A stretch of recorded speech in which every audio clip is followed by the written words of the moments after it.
হবে সেই নিরিখে পরামর্শ সভা সম্মানিত সভাপতি উপস্থিত 3 নম্বর ওয়ার্ডের সম্মানিত সভাপতি রেহানুদ্দিন মেম্বার ভাই এবং আমাদের সেক্রেটারি শহীদ ভাই এবং আজকে 3 নম্বর ওয়ার্ডের সম্মানিত মুরব্বিয়ান যুবক এবং আজকে আমরা যেখানে বসা গোপালপুর গ্রামের সম্মানিত মুরব্বিয়ান যুবক বন্ধুগণ, আসসালামু আলাইকুম। আদাব। আসলে আপনারা নিশ্চয়ই অবগত আছেন যে আগামী 12ই ফেব্রুয়ারি ত্রয়োদশ জাতীয় সংসদ নির্বাচন। এই দলের প্রতিষ্ঠাতা শহীদ প্রেসিডেন্ট রাষ্ট্রপতি জিয়াউর রহমান সর্বপ্রথম ওনার আত্মার বিধি আত্মার মাত্রা কামনা করি এবং আমাদের প্রিয় নেত্রী গণতন্ত্রের মা সাবেক তিনবারের সকল প্রধানমন্ত্রী মরহুমা বেগম খালেদা জিয়া বিধি আত্মার মাত্রা কামনা করি।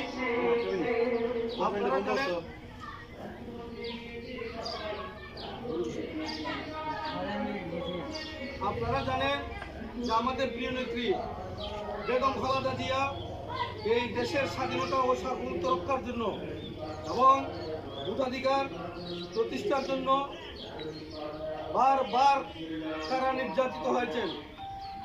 আপনারা জেনেছেন যে আমাদের প্রিয় নেত্রী বেগম খালেদা জিয়া এই দেশের মানুষের অধিকার প্রতিষ্ঠা আদায়ের জন্য সংগ্রাম করেছেন, আন্দোলন করেছেন, জেল কেটেছেন। উনি আজকের এই দলের সাবেক তিনবারের প্রধানমন্ত্রী ছিলেন।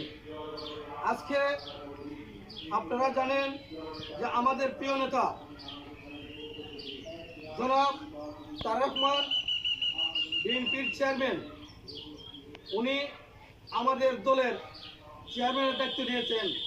উনি লন্ডন থেকে দেশে আসার পরে উনি বিভাগে বিভাগে জনসভা করতেছেন। আপনারা দেখছেন যে এই জনসভা লক্ষ লক্ষ কোটি কোটি মানুষের উপস্থিতি আপনারা দেখতে পাচ্ছেন। যে আমাদের হবিগঞ্জের বাংলাদেশ জাতীয়তাবাদী দল বিএনপি কর্তৃক মনোনীত প্রার্থী, হবিগঞ্জের দানিশ প্রতীকের প্রার্থী, বিএনপি কেন্দ্রীয় নির্বাহী কমিটির সাংগঠনিক সম্পাদক, আপনার আমার আস্থা ও ভালোবাসার ঠিকানা হবিগঞ্জ পৌরসভার বারবার নির্বাচিত পদত্যাগকারী সনদ পদকপ্রাপ্ত মেয়র জনতা আলহাজিকে গৌসবাইকে আমাদের দানিশ প্রতীকের প্রার্থী হিসেবে মনোনীত করেছেন।